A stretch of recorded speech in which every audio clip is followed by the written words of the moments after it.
الحمد لله وحده والصلاة والسلام على من لا نبي بعده أما بعد فأعوذ بالله من الشيطان الرجيم بسم الله الرحمن الرحيم ولكم نصف ما ترك أزواجكم إن لم يكن لهن ولد اگر بیوی فوت ہو جائے وہ جو مال چھوڑے اس مال میں سے شوہر کے لیے نصف حصہ ہے اگر اس کی اولاد نہیں ہے فإن كان لهن ولد فلكم الربع مما تركن من بعد وصية يوصين بها أو دين اگر اس کی اولاد ہے تو پھر اس کے لیے نصف مال کی جگہ چوتھائی حصہ ربع مال ملا جائے گا اس شوہر کو، اور یہ مال اس صورت میں ملا جائے گا جب اس کی بیوی کی وصیت اور قرض کو ادا کر لیا جائے گا، پھر اس صورت میں مال تقسیم کیا جائے گا۔ اب شوہر اگر فوت ہوتا ہے فَإِنْ كَانَ لَهُ وَلَدٌ فَلَكُمُ الرُّبُعُ مِمَّا تَرَكْنَ مِنْ بَعْدِ وَصِيَّةٍ يُوصِينَ بِهَا أَوْ دَيْنٍ شوہر فوت ہو جائے تو وہ جو مال چھوڑ کر کے جا رہا ہے اس مال میں سے بیوی کو ربع چوتھا حصہ ملے گا اگر اولاد نہیں ہے تو، وَلَهُنَّ رُبُعُ مِمَّا تَرَكْتُمْ إِن لَّمْ يَكُنْ وَلَدٌ اولاد نہیں ہے تو پھر چوتھا حصہ ہے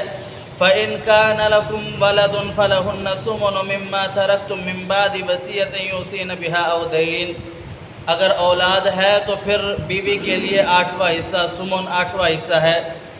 فَإِنْ كَانَ رَجُلٌ يُورِثُ كَلَالَةً أَوِ امْرَأَةٌ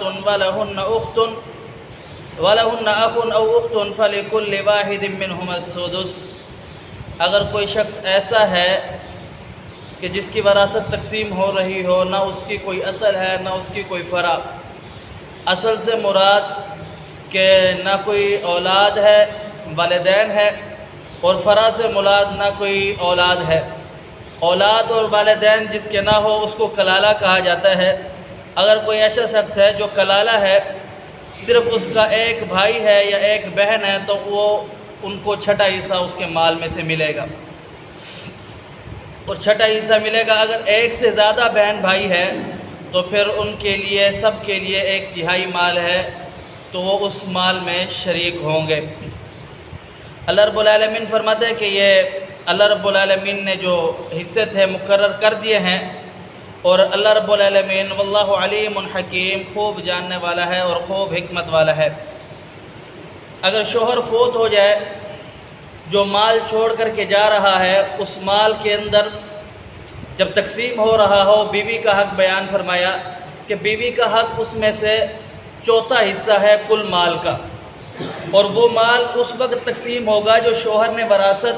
تقسیم ہو رہی ہے تو وصیت جو کی ہے وصیت کو پورا کر دیا جائے، اور جو قرض ہے شوہر کے اوپر اس قرض کو بھی پورا کر دیا جائے، اور ساتھ ہی ساتھ میت کے کچھ اصول ہوتے ہیں جو اس کا مال ہوتا ہے، سب سے پہلے اس کی تدفین، اس کی قبر، اور یہ قرض اس کی ادائیگی کی جاتی ہے۔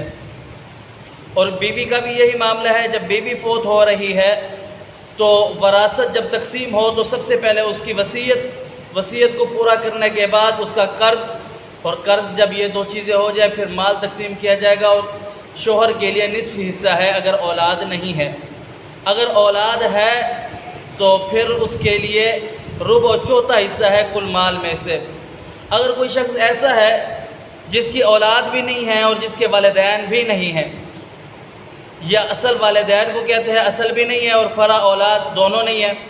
تو اسے کلالہ کہا جاتا ہے۔ اگر کوئی شخص کلالہ ہے، اس کی جب وراثت تقسیم ہو رہی ہو، یا ایک بہن یا ایک بھائی ہے، تو ان میں سے ہر ایک کو چھٹا حصہ مال کا ملے گا، کل مال کا چھٹا حصہ ان کے اندر تقسیم کیا جائے گا۔ اگر ایک سے زیادہ بہن بھائی ہے تو پھر ایک تہائی مال کے اندر یہ سب شریک ہوں گے۔ اور فرمایا کہ یہ اللہ رب العالمین نے حصے مقرر کیے ہیں،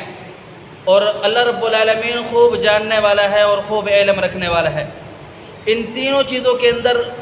اللہ رب العالمین نے ہر ایک جگہ پر بیوی کے حق پر بھی، وراثت پر بھی، اور شوہر کی وراثت پر بھی، اور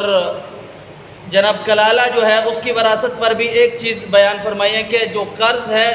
قرض کو ادا کرنے کے بعد وصیت تقسیم ہوگی۔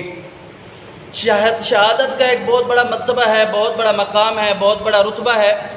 جب بندہ شہید ہوتا ہے تو اس کے سارے گناہ معاف کر دیے جاتے ہیں۔ نبی کریم صلی اللہ علیہ وسلم کی حدیث ہے، آپ علیہ الصلوۃ والسلام نے فرمایا کہ جب بندہ شہید ہوتا ہے اس کو خون کا قطرہ بھی زمین پر نہیں گرتا، اس کے سارے گناہ معاف کر دیے جاتے ہیں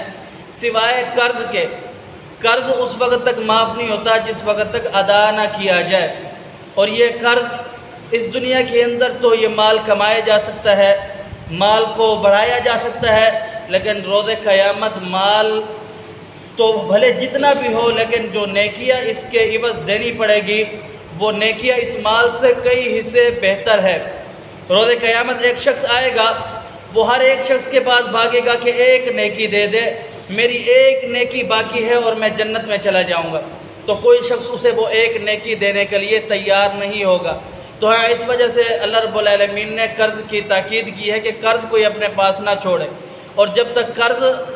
میت کی طرف سے ادا نہیں کیا جاتا اس وقت تک میت کو عذاب دیا جاتا ہے اس قرض کے عوض۔ تو اللہ رب العالمین جو کچھ سنایا عمل کی توفیق دے۔ اقول قولی ھذا استغفر اللہ لی ولکم ولثانی ولسائر المسلمین۔